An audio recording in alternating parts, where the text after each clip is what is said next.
Hello, everyone, and welcome to another episode of the Football Fignuts podcast. This is Season 6, Episode 25. Put them all together, it's 264 episodes. I'm Craig. And my name is Britt. And Britt, we're back for more playoff football. Can I just say before we go any further, and Yes. I'm going to apologize for everyone's eardrums. We fucking told you. Oh, the Chargers. No, we told you. There, I'm done. I'm already done. Did we not spend like 10 minutes talking about how the Jags could easily win against the Chargers? Yep, because the Chargers are going to charge. And they did. Did we not sit there and talk for 10 minutes about how the Giants could beat the Vikings? Yep. That they only won the first meeting by 3 points at the end. We told you. Now, we were wrong about the Bucs. Well, I was wrong about the Bucs. We were.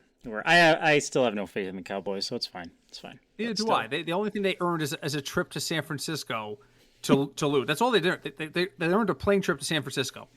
That's true. That's true. That's it. They won their Super Bowl. Yes. Yes. They won their Super Bowl. As the old meme says, the Cowboys are going to the Super Bowl, but only if they buy tickets. So, are they still? If they upset San Francisco, I will be shocked. But I'll be honest. So, was it Saturday night? Was the Jacksonville game? Saturday, yes, because Bill Lawrence has not lost on a Saturday yet. Right. So Saturday, I watched this game and it goes downhill fast. Right, fast. Now the only thing I bet, I bet a couple of small parlays. But the first thing I bet, and the primary thing I bet was the money line on the Jags, because it was at game time it was plus 230. So I put money on the Jags to win outright. Well, then all of a sudden it's 21-0, and I'm like, I got better things to do with my life. Meanwhile, some contributors who will remain nameless are screaming at us in the thread about how they told us the Chargers were too good. I talk to my wife for a little bit, somewhere around 10:30, 11 o'clock-ish my time, I think. I decide to check in on the game, and it's a one-score game. Yeah. The frickin' Jags are down 8. Yep. And I looked at my wife, and she was like, I'm getting ready for bed. I'm like, I'm gonna be up for a little while. I want to see how this ends. I went and I used the bathroom, and I came back, and it was a fucking tie game. And all of a sudden, the podcaster's thread is dead quiet. I fell asleep, so that's fair. Yeah, that's fair. But we had a couple of contributors who shall remain nameless. We did. Who were like, "This is over," and we told you the Chargers were good enough to get past this, and it's dead quiet. And so my wife is like, "Are you coming to bed?" And I'm like, "I am, but I have to watch the end of this." And let me tell you. So I tell her what's going on with the game, and I'm like, "Let me tell you right now, if the frickin' Jaguars win this game, I am just going to post a picture of somebody smoking a big fat cigar in the podcast thread." And that is exactly what I did. I didn't say a word. I just posted pictures of a guy smoking a cigar with his feet up. I think it was actually Michael Caine. I think it was Michael Caine smoking a cigar. I didn't use the Scarface one. Everybody uses the Scarface one. I used Michael Caine with his feet up, and that's when the floodgates opened, and all the podcasters were like, you gotta fire the entire coaching staff in LA. But I want to gloat for a second, because we called 5 out of 6 games right on this podcast last week, and we got the 2 upsets right. So when we missed was the Cowboy game, and that was, we missed that, but a lot of people missed that one. Just like the kicker. Oh my God! Did you see the picture of Dak going off on the sideline? And other people brought this up online, so I'm stealing this, but it's true because I would have thought of it anyway. Do you see people on the sideline when Dak throws interceptions do that? Did you see people do that when Dak slid at the wrong spot last year and they lost the playoff game? No. Yep. Here's what I want to see. I want to see the next time they go for it on 4th and short from somewhere within like the, say the 50 to the 30-yard line where it's a kickable range. Yep. I want to see the next time that Dak comes up short on a 4th and 1. I want to see the kicker scream on the side of the sidelines. That's why you fucking kick. That would be absolutely amazing. That'd be amazing. Happen. No, it won't happen. It won't. But I want to see it. I want to see it. So anyway, I'm totally sidebarred that entire thing. let's go back to the beginning. Craig, what are you drinking? So tonight, because my allergies suck, I'm drinking seltzer. Regular seltzer, not infused with vodka seltzer. That's fair. I am still on dry January, so I have diet soda. He's chugging through, folks. It might end this weekend. Though the Chiefs game is this weekend.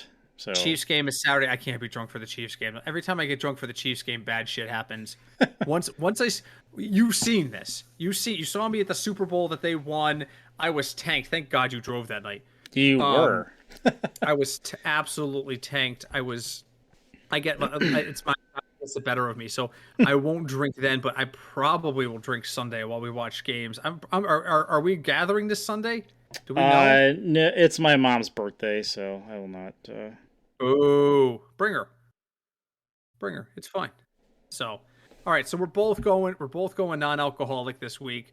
Don't worry, folks. The beer will be back. I assure you, of all that is holy, the beer will be back. So, oh God, Saturday. I just realized Saturday is the source's birthday. Really? It is. Is your mom's birthday on Saturday? Her birthday is Sunday. The day. Oh my God! My dad is the 20th. The source is the 21st, and your mom is the 22nd. Wow, that's a busy weekend. That is. That is. All you January people, settle down. Whatever zodiac sign that is, I don't know what it is. Yeah, the source is an Aquarius. All right. That's right on that line. So I don't know if my father is the Aquarius too, right? Yeah, it is. I think the 22nd. I don't know. I don't know. I don't know. I don't put any stock in those things. So I don't know. All right, let's get on to some real serious stuff. So, burning hot takes. Craig, what do you got for me tonight? So tonight we mentioned this last week briefly, or the week before maybe. So as everyone knows, the Ravens lost in a very amazing fashion. Like I personally enjoyed it. But that was me. Yeah. That's the game I fell asleep for. I'll be honest, I fell asleep during that game. Because being a Bengals fan and a side Jets fan for so many years, how that game ended is usually the Bengals on the other end of it. So okay, I greatly appreciated the 99-yard fumble return for a touchdown. But after the game, certain people, some players such as J.K. Dobbins, kind of voiced their concern, and he said he was taken out of context, voiced their concern about Lamar not playing, but it's other people on the team have kind of like suggested it. Do you feel the team is talking to Lamar, or do you feel they're talking to the front office about Lamar's future in Baltimore? Well, I do believe that his comments were taken out of context, because when you read the full quote, he immediately then praises Huntley, who he calls Snoop. He basically stopped short of saying that Huntley cost them the game. So I don't think his intent was to fire a shot, but it certainly feels like that could have been a veiled attempt here, right? Right. So I mean, it's kind of like me saying, like you walking up to me and going, "Hey, would you rather drive cross country in a luxury Cadillac or this Geo Metro?" And I sit there and go, "Well, absolutely, I'm going to take the Cadillac." And then people go out on the press and go, Britt hates Geo Metros, or Britt blames Geo Metros for difficulty crossing country. You know what I mean? It's just every 9 out of 10 people, 99 out of 100 people are going to say the exact same thing. Well, yes, Lamar would have helped us there. So I'm not gonna blame Dobbins here, but it is possible he's shooting a warning shot here, and I think the warning shot is at the team. Personally, I think it's at the team. I don't think anyone in that locker room blames Lamar for not being there, but it's possible. What was your take on this? I think you're right. And like when you first read it, it does look like he's specifically blaming people for them losing. But I do think it is at the team. But these guys, they know how much each other makes. Like it's not a secret. I I think they all realize it's going to be extremely difficult for them to keep Lamar outside of franchise tagging him. Franchise tag, yeah. And then after that, he's still, because that's only a season. So, like, what does he do? Does he sit out? Do they trade him? So I just think if they tag him, it's going to just cause more drama, and that's not going to help the Ravens at all. And this leads to the bigger I don't conversation. think they can't afford him because he wants contracts like Patrick Mahomes had, and then he sees other quarterbacks like Kyler Murray, who gets a giant contract, and he's like, "Hey, what about me? At least I won stuff." Well, yeah, I mean that. So let's take it a step further. Dak Prescott gets a big deal after he breaks his ankle. Right. So Dak has a minor injury history compared to Lamar. Lamar's injury history is a little bit more prevalent, right? But the Cowboys step up and they say, we don't want, well, I hesitate to say that the Cowboys ever say we don't want drama. But in this case, they say we don't want drama around Dak. We're going to pay him. We're going to take the injury risk. And then Lamar turns around and goes, hey, coach, when am I getting my deal? And the response is, well, we got to see if you can stay healthy. I mean, it's a tremendous strain on you, and it's your legs, and then Lamar looks back at Dak Prescott counting money with a bum leg, and he looks back at his team who's listing off the injuries, and he looks back at Dak Prescott, and then he takes out his hand and counts the number of playoff wins he has on his left hand, which is like 2 or 3. And then he takes out his other hand and counts the 0 playoff wins at that moment that Dak Prescott has. And then he looks at the team again, and he looks back at Dak as Dak is buying a new house, and he looks back at the team. I can understand it. At some point, teams have to make a decision where their risk lies. Does the risk lie in a bad deal, or does the risk lie in alienating somebody? And you and I have been on this boat before. We've talked about overpaying quarterbacks with injury histories and how risky it is and how teams sometimes make foolish decisions on those kinds of things.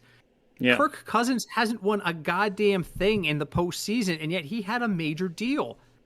This is true. He had a major deal at the time. This is true. He's a franchise quarterback. Well, what is your franchise? The team weeks 1 through 17? Because if that's how you win a championship, go for it. But you don't win a championship in week 17. You win a championship in weeks 20. Exactly. So to me, I put a lot of the blame on the team here. Just as I put a lot of blame on the team when they overpay somebody, I was critical of Jerry Jones when they signed the Dak Prescott deal because I felt it was too big of a risk. I'm going to be critical here. This is too big of a risk. They played it wrong. Instead of saying we're going to take the risk up front, they looked at him and they sat there and they said, well, why don't we just wait and see what happens with you? You might break yourself in half this season. And if you don't, maybe we'll sign you or maybe we don't. Nobody wants, people need some sense of security. And I think if they had sat down with Lamar in the preseason and said, listen, your injury history is severe. Here's what we're thinking we can offer you if you can get through this season and you continue to be productive. But we're not signing ink to paper until we see you can do this. I think that would have been going a long way. And it clearly didn't happen. Lamar now feels alienated. They're going to have to drive a busload of money up to his front door, Kyler Murray money, and hope that he is more Dak Prescott than Kyler Murray. Yeah. And I don't even know how they're going to be able to afford it. I have no clue. I have no clue. But yeah. You're going to have to back end that deal like crazy. So, all right, I have one question for you. Yeah. Joey Bosa. Did you see how he got himself a nice little penalty near the end of the Charger game the other night? No, because I fell asleep. You fell asleep. I also did not see this play. I heard about it afterwards. Okay. As Jacksonville is making its comeback some point in the fourth quarter, Joey Bosa's emotions get the better of him, and he decides to express his feelings to the referee, Sean Smith. Sean Smith throws the flag and assesses a 15-yard penalty. It keeps Jacksonville going, and Jacksonville ultimately wins the game. Yep. Joey had some key words after the event. So I'd like to read to you his quote when he told ESPN. Sure. I'm sick of those people. I do really, really want to say some things. I need to be more accountable for my actions, obviously. But it's a heated game, and I'm hurting out there. I'm playing on half a leg. I'm getting dragged to the ground. Whatever could hurt me along with screwing our team, and yeah, maybe some of them weren't as blatant as I thought, but I don't know.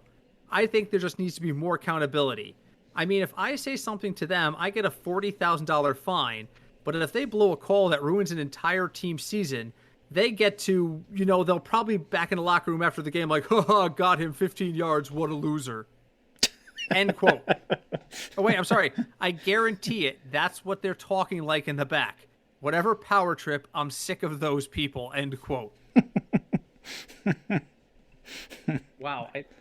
Something about that quote just set off my Alexa in the back corner. Oh. Just dinged at me. Apparently, he has strong feelings about Joey Bosa, too. All right, your reaction to all of that. Has Joey Bosa got a point? I think he does to some, he does have to take responsibility for things that he says, especially to referees, because I think referees understand the game is very, high speed and emotional, so I'm sure they give players some leeway and some more than others, clearly. Mm-hmm. But you do have to, pay attention to what you're saying to referees, because that they can flag you for it. Does he have a point about them being on a power trip? Probably to some extent. I mean, they're the ones who get to tell millionaire athletes what they can and can't do. So I'm sure there's some, at least in the back of their head, there's probably some little power trip going on. Are they making fun of him afterwards? Who's to say? Who's to say? Maybe not. But yeah, I think he really should be more concerned about the Chargers in general, since they reenacted the Falcons in the Super Bowl. So where I want to go with this is the average NFL referee. I looked it up. The league does not publish NFL salaries for its referees, but it's estimated that the average referee, not the average member of a team, but the referee, the head of the crew, made between $200,000 and $250,000 a season last year. Okay. So you're talking about roughly $10,000 a game, 10 to 15 grand a game. Yeah, more or less. Right.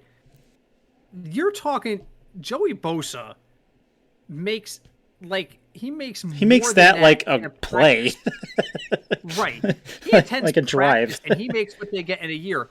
So yes, you're gonna get fined more than the guy who makes $200,000 a year.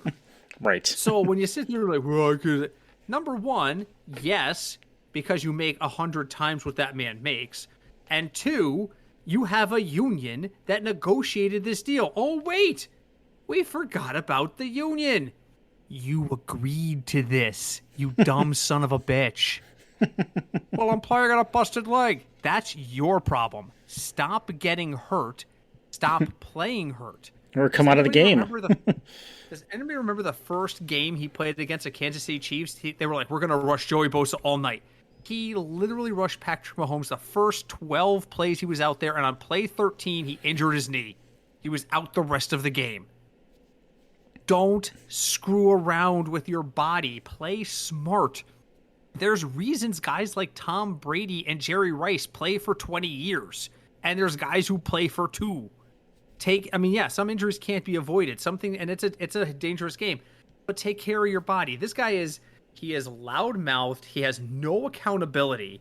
He seems to have some sort of persecution complex because he thinks the referees are literally in the back room toasting the fact that they got a 15-yard penalty on him.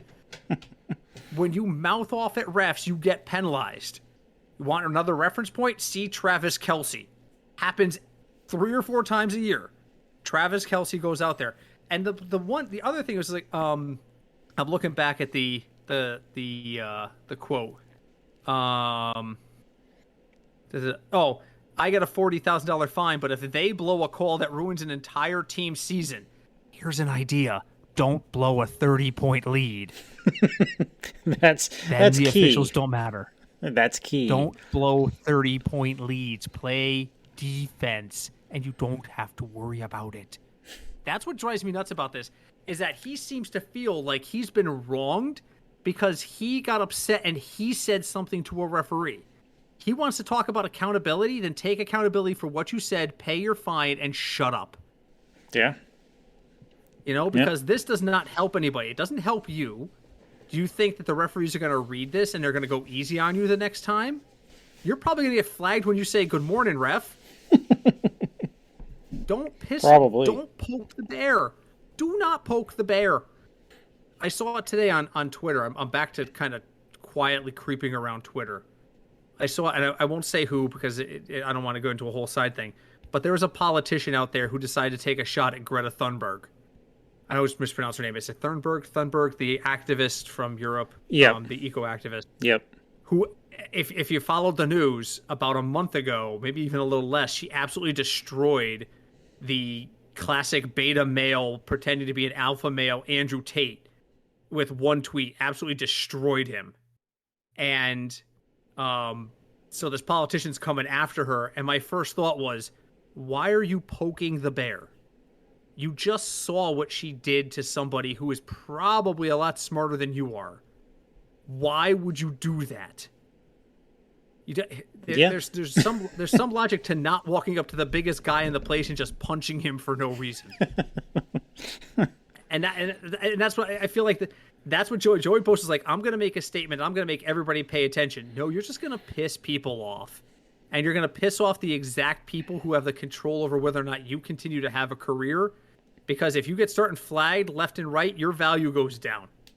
Yeah. So unless he has some complex because of his brother. Maybe. I don't know.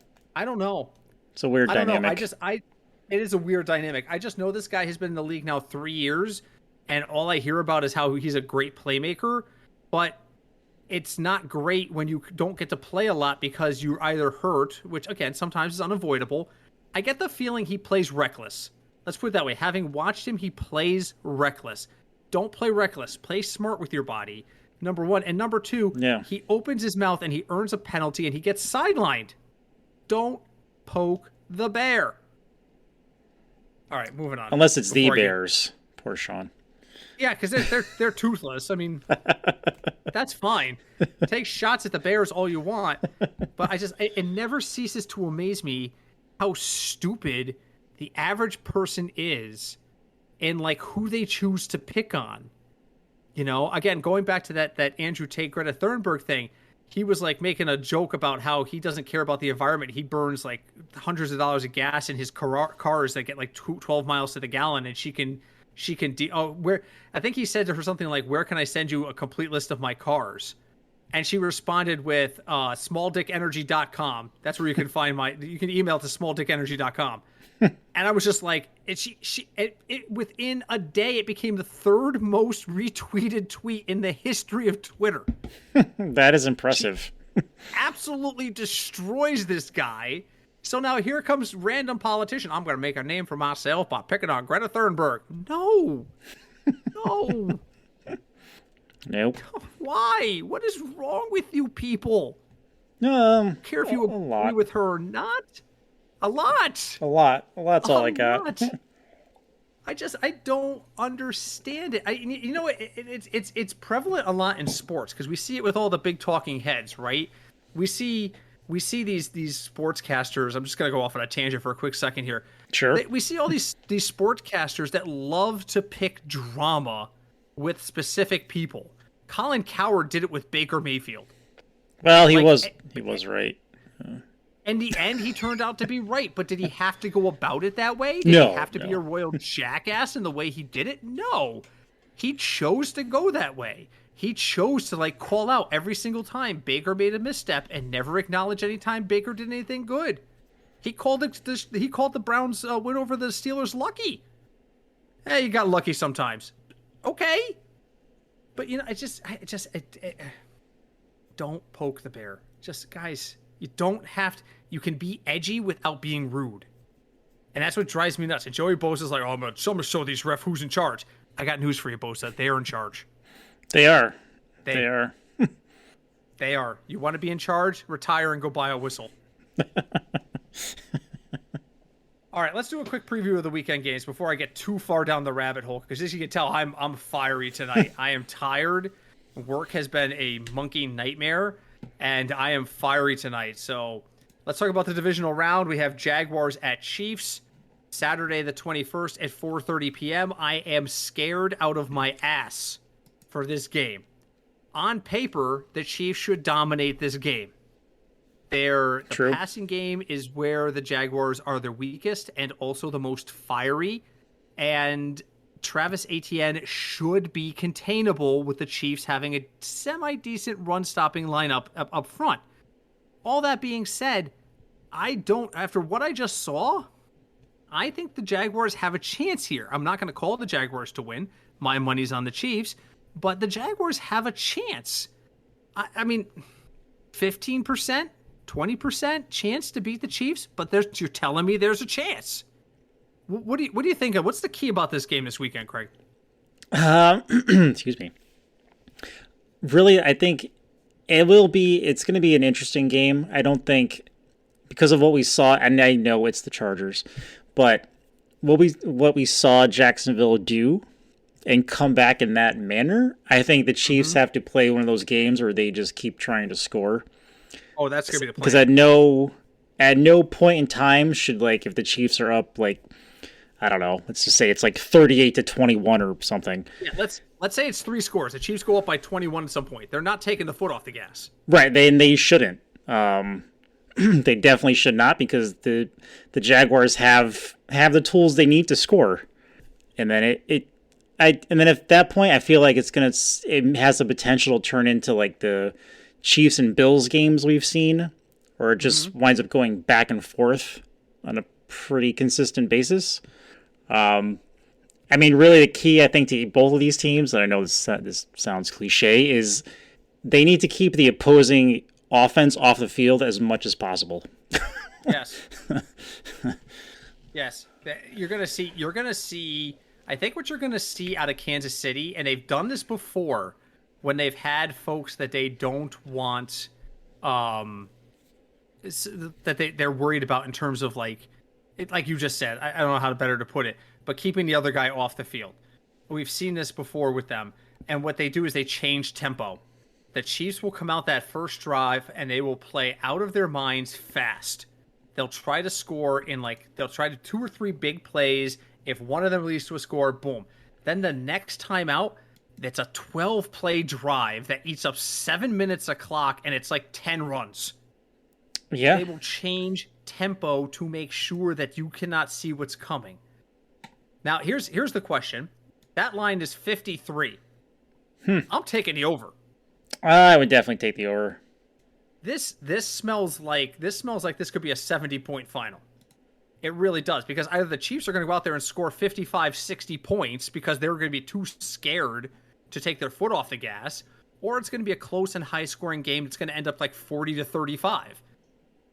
Yeah, no, I would definitely. Now, here's like in that game. Would you bet in game when the line moves? Well, right now the line is 8.5. If the Jaguars come out and score first, let's say the Jaguars get a couple of really quick, good drives, or they make a big defensive play, and all of a sudden it's 14-0 Jaguars. Yes, because the line's going to move to like +3 Chiefs. If the Chiefs get a positive spread at any point in that game, I'm moving to the Chiefs. Because I'll jump on money line there too. I will absolutely jump on money line. Chiefs right now are -450 on the money line on DraftKings. So the night game is the Giants versus the Eagles. Oh dear. What's shocking about this is that the line's only 7.5, and the over/under is 48. I don't know. The last time the Giants played the Eagles destroyed them. Like the Giants looked terrible. Was that week 18? Was it? No, I'm thinking the first time they played. Sorry. Yeah, well, yeah. Earlier in the season. Philly went on that massive winning streak. The Giants look really good. I don't think they look good enough to beat the Eagles.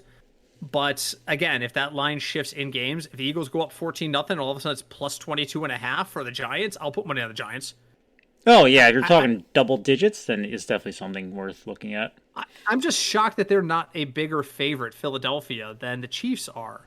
The Jags are getting 8.5. The Giants are only getting 7.5. I think the Jags have if you're talking about who's got a better chance to win that game, I think the Jags have a better chance of beating the Chiefs than the Giants have of beating the Eagles. No, Sorry, that's true. Steph. I agree with that. So that'll be interesting to watch. The good news is that's 8:15 on Saturday night. So by the time I get to Sean's house Sunday morning, his wife will be calm and collected. You think Everything will be fine. Meanwhile, while Craig is having brunch with his family on Sunday, January 22nd, the Bengals will be hosting. The Bengals will be going to Buffalo. Yep. Bengals are a 5-point underdog, which is shocking to me. I mean, again, I understand the Bills didn't look great. The Bengals And they're have home. come on. Right. I would have thought this line would have at least been 7-ish. I think all these lines are tighter than I expected, honestly. I don't know. Yeah, I was expecting at least a 7. Yeah. Especially, That's about where I would have it. I mean, Buffalo almost lost to the Dolphins. Yeah. Within a couple plays, almost lost to the Dolphins. So, yeah. And the Bengals played the Ravens tight, but both divisional games, both teams that knew each other well. So I mean, I think there's some. Here's what's interesting to me: the Bengals are plus 200 on the money line. I mean, if the Bengals have a puncher's chance in this game, They are, and the Bengals are the second best team against the spread this year. Just saying. plus 200 is not a bad money line there. So, all right. So, in the last game is the Cowboys at the 49ers. This game, let me just say right off the bat, frickin' Fox has been drooling for this game. For years. Because they're going to pull up every clip of the 90s matchups they can find. You're going to see clips of Bryant Young. Oh my God! You're gonna see clips with Elvis Gerback in it. I don't know if they go far enough back to see Steve Young. Steve Young will be there. They're gonna have Jimmy Johnson. Steve Young. Maybe Roger Craig. Who else was it? We're gonna have Garrison Hurst highlights playing. Is there such a thing? There must be. We're gonna see. You're gonna see Dez Bryant. Actually, wasn't he on both teams? Yeah, you're going to see Terrell Owens before he or went Terrell nuts. Owens. There we go. You're going to see Terrell Owens when we thought he was misunderstood. I mean, they are chomping at the bit for this game because this is a classic playoff rivalry that surfaced briefly in the late 80s, revived again in the 90s, and now here we are in 2023. It took a while to get back there. And nobody cares about this game.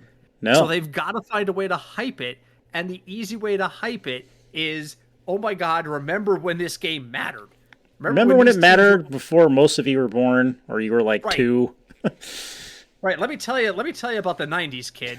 Let me tell you about what the hell was his name? The big cat, the guy who fumbled the ball in the snow. Oh my God, why am I drawing a blank? Who's that guy? Defensive dude. Yeah. Oh, damn it. I got to look it up. Okay, so Cowboy. I'm just going to do a quick search here. Cowboys, 49ers. Let's say 90s. Let's get some old timey names out here while we have a minute. Here we go. There's a Wikipedia entry called the 49er Cowboy rivalry. Let's see here. History. Okay, in the 1990s.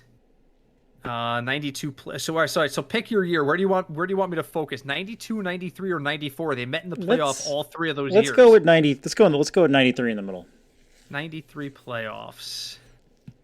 Here we go. Let's see. That was the NFC Championship. The Cowboys versus the 49ers. The game was called by Pat Summerall and John Madden. Aw.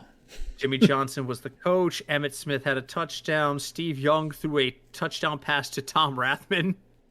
Oh, it was Leon Lett. Sorry. Leon Lett, yes. You ready for this? Yep. Wait, hold on a second. Oh, okay. In the third quarter, Troy Aikman suffers a concussion. Shocking to no one.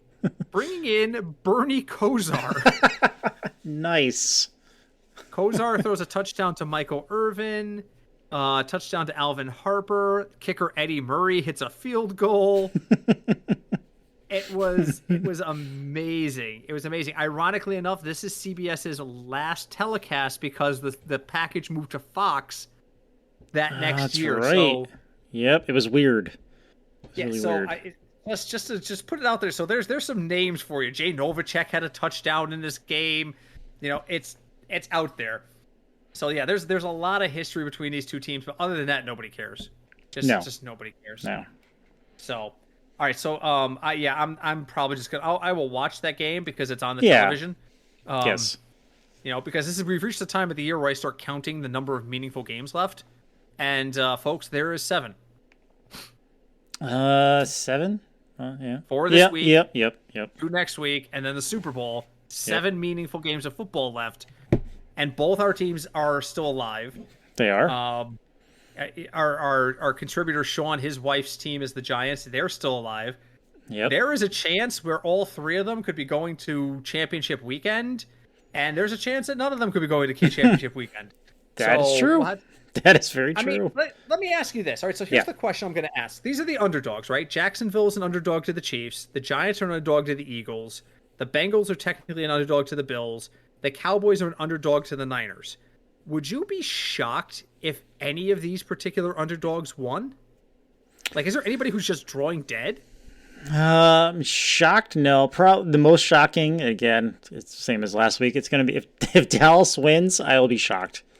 And they're the closest to it, but after winning last week, if they upset the 49ers, I won't be super shocked. But I mean, out of these 4, Dallas will probably shock me the most. I think all of them have a chance. They do. I think these games are very, on paper, they are very evenly matched for the most part. Everybody has a chance. The scores are 0-0 at the start of the game. No.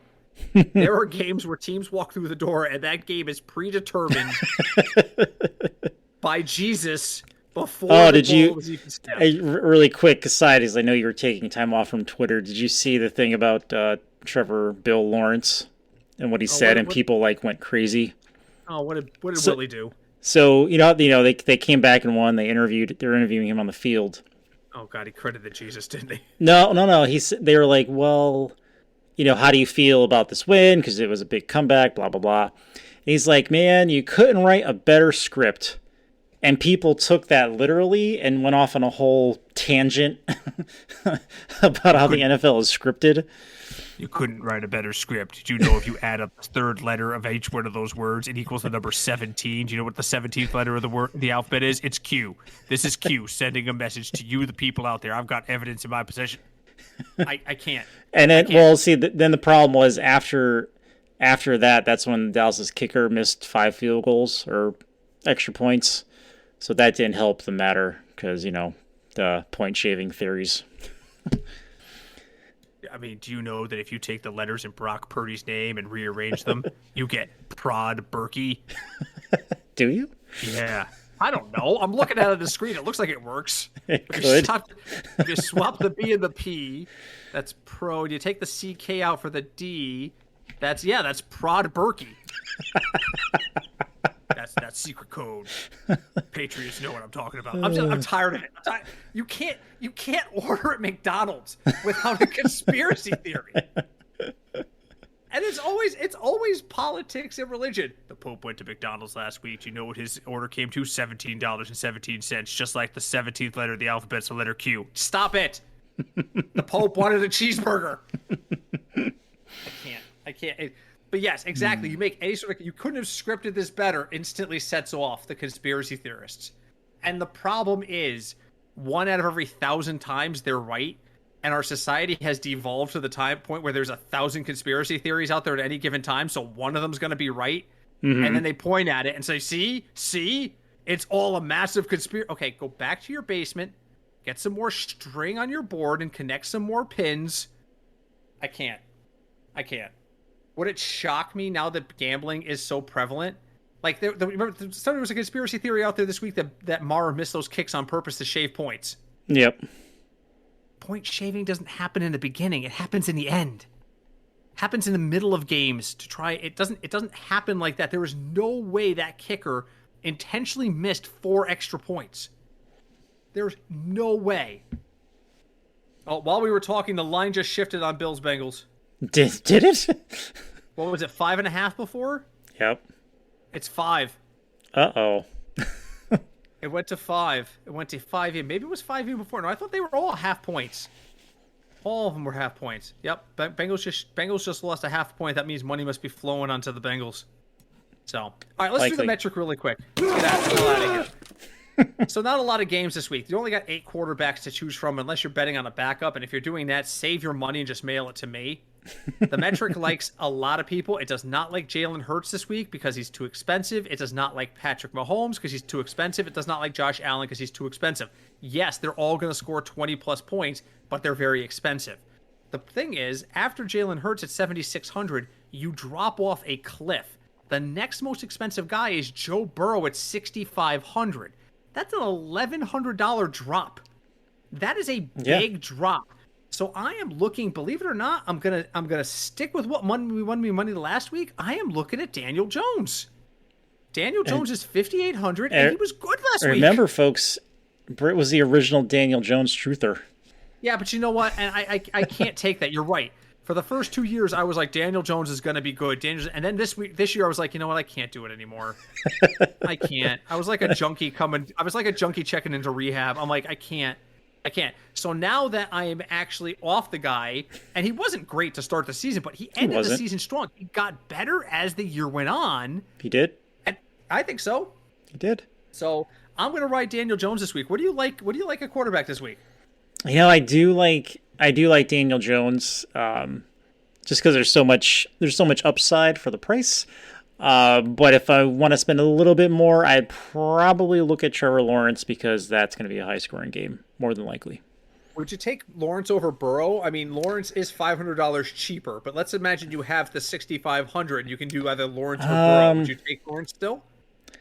I would take Lawrence only because Buffalo's pass rush frightens me. Yeah. Buffalo is way better against the pass than the Chiefs are. Way better. So that's why I would pick Lawrence. Yeah, I'm with you there. All right, let's talk about running backs really quick. The metric doesn't see super value anywhere. Its highest value is at James Cook, who's only 4,800. James Cook has continued to chip away at that share of the backfield. Nyheim Hines throws a little bit of a monkey wrench into it. Cook seems to be getting the more early down runs, but Singletary seems to be getting the more crucial runs. I'm not going to touch the Buffalo running backs. I am big this week on Tony Pollard. 6,100. Yes, San Francisco's defense is really, really good. 6,100 is hard to ignore.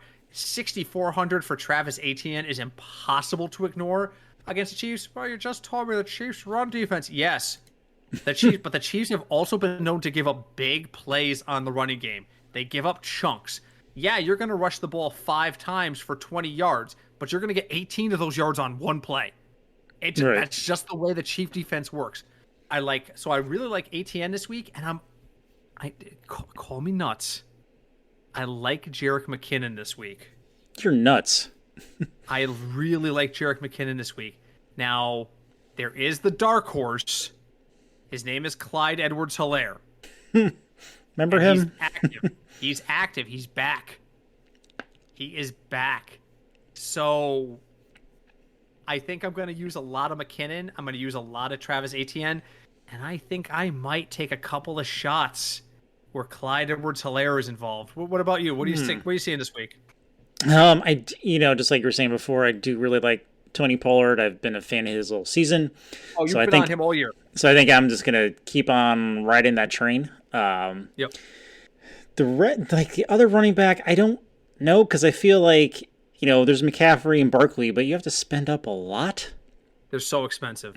I don't mind Miles Sanders at 57 though. It's not.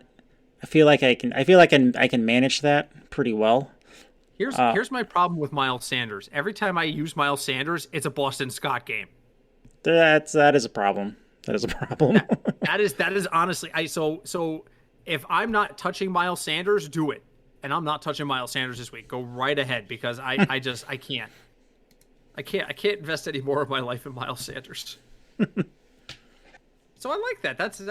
I mean, I think we're in agreement that Pollard, though, at 6,100 is a good value pick.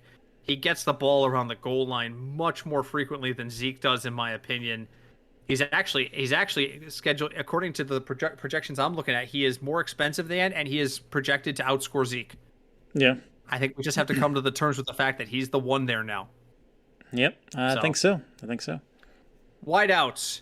The metric, again, does not have a clear value pick, but it does like Gabe Davis at 4,800, and so do I, because Eli Apple can't cover two people, and they gotta take away Jamar and Chase. he does Eli Apple things. So yeah, exactly. And they've got to take away. They have got to take away Diggs. If they can't isolate Diggs, and again, that's near impossible to do, but we've seen this before. They try to go to Diggs early. If they can't go to Diggs, they go to Gabe Davis. They go to what's his name? Jesus, why am I drawing a blank on him? Isaiah McKenzie. They'll throw the ball to Isaiah McKenzie once. Hell, they even threw it to Khalil Shakir the other night. They'll try to spread the ball out, and all of a sudden, there comes that play where Stephon Diggs just outruns everybody down the field because you forgot he's there because he's been targeted in 10 minutes. So I do like Gabe Davis this week, and it mainly because the price point at 4,800. I like Brandon Ayuk at 5K. I think he's going to be good. I am still writing the Giants, though. I am probably it's Richie James or Isaiah Hodgins, and they're both cheap. Hodgins at 4,900. Richie James is down to 3,900, so I'm probably going with Richie James, but they're both really attractive. So Gabe Davis shares definitely, Brandon Ayuk shares definitely, and then pick a giant wide receiver, particularly if using Daniel Jones. What do you like? I do like using Hodgins, especially for the 4,900 price. And I think Dallas is going to run into the same problem that other team, like we were just talking about who you're going to cover. Diggs can't cover four people. Right. So they have Ayuk, they have Debo, they have, what's his name, Mr. Tight End guy, Kittle, and they have Christian McCaffrey. So he's not going to be able to cover all of them. I think, for me, just looking at this, I would probably lean towards Debo, even though he's a little bit more expensive. I just feel like it's the same kind of thing with Diggs. He's going to have like explosive plays for a lot of yards, and it may only be like one or two times, but one of those 1 or 2 times are going to be like for 84 yards. So there's that. And I do, just because I think he's a great receiver and he's a machine. Like I would probably find room for T. Higgins as well. Yeah, that's fair too. T. Higgins at 5,800 is not a bad buy at all. If you want to reach, my reach this week is Ty. We saw Dak targets Ty more than you might think, and the wily veteran is still getting it done, and he's only 3,200. The price point is what drives that. So am I going to use him? Probably not, because there's nobody super outrageous I'm trying to use this week. But I'm looking, even Deebo Samuel's down at 5,900. I mean, if you keep under 6K per receiver, you're probably fine. So yeah, you're not going to be able to use Diggs and Chase and CeeDee Lamb. Okay, that's fine. I'll take the other guys. I'll take a Zay Jones at 4,700. You're not back on the Noah Brown train this week. No, I was never on the Noah Brown. Last week, go back and check the tape on this one. Last week, the metrics said Noah Brown, and I was like, I don't know about that. I don't Noah Brown. Albuquerque. Tight ends, pick one. There's a tight ends because so don't use Travis Kelce. Travis Kelce is $7,700. That's way too much. And the next guy down is George Kittle at $57. That's $2,000 you save by not using Travis Kelce. Yep. Can't do it. I love Evan Engram this week at 4,300. I love Hayden Hurst at 3,200. Dawson Knox. Dawson Knox. Hit or miss, man. Hit or miss. He's caught 5 straight touchdowns in 5 straight games. He's got 5 touchdowns in 5 games. He only had 4 on the season. And they all came at the end of the season where I was already knocked out of the fantasy playoffs because I was a big Dawson Knox guy at the beginning of the season, and then he screwed me. So Dawson Knox at 3,800 feels like value, but you know who's intriguing to me is Daniel Bellinger at 3,000. Really? Yes, He catches like 2 balls a game, but half the time one of them's a touchdown. It's a valid point. I just Valid point. But you don't have to worry about you can use any of the guys you want. Hayden Hurst is only 3,200, Knox is 38, Engram's 43. I would probably try to stay under $4,000 if I can. But you have a lot of flexibility at tight end this week because there's a lot of guys who could produce here. And if you spend less than $5,000, they get in the end zone. You pretty much got value right there. So who do you like at tight end? Help me out here. Probably the first two on our list, Hurst and Ingram. There is like a $1,100 price difference between the two. That's it. But I think both of them have potential to have pretty good games for a tight end. And then, again, don't use Kelsey. And Kittle's like 57. Even I don't know. That's too high for me. Too high. Yep. All right, defenses. Pick one. What's interesting to me. This is what's really interesting to me, and I know you don't want to pick against your team, but the Bills are only 2,900. They're cheaper than the Eagles, the Chiefs, the Niners, and the Cowboys. And I don't know why. I can't understand why, because I have them tied for the most points in the weekend at 9, and I think at 2,900 they're just it's uber cheap. I mean, it's a good price, and maybe it's because they're home. Maybe. I don't know. That they're cheaper? Why would they be cheaper at home? They should be more expensive at home. That's a valid point. I don't know. I was probably going to take the 49ers defense if I can afford them. At 33?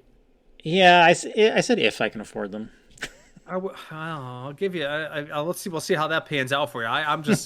I'll use the Bills unless you feel like you have to be contrarian. I'm just going to ride the Bills there, and I realize almost every one of these picks we made have been value picks, which means you should have a ton of money for flex.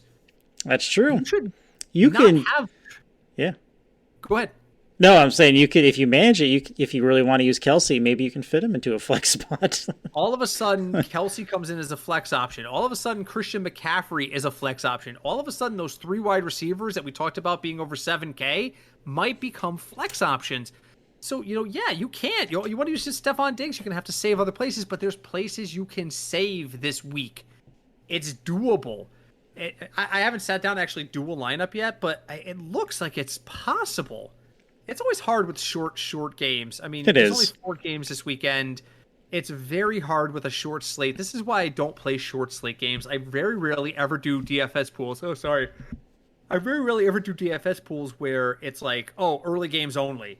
Because I've only got like 6 games to choose from. Or I've only got late game only. I've only got 3 games to choose from. I usually try to avoid short slate. You can't avoid short slate in the playoffs. So your choice is to either figure it out or not play the playoffs. Right. So, all right, Craig, we're out of time. Believe it or not, we are out of time. Divisional week has flown by us. Final thoughts from you.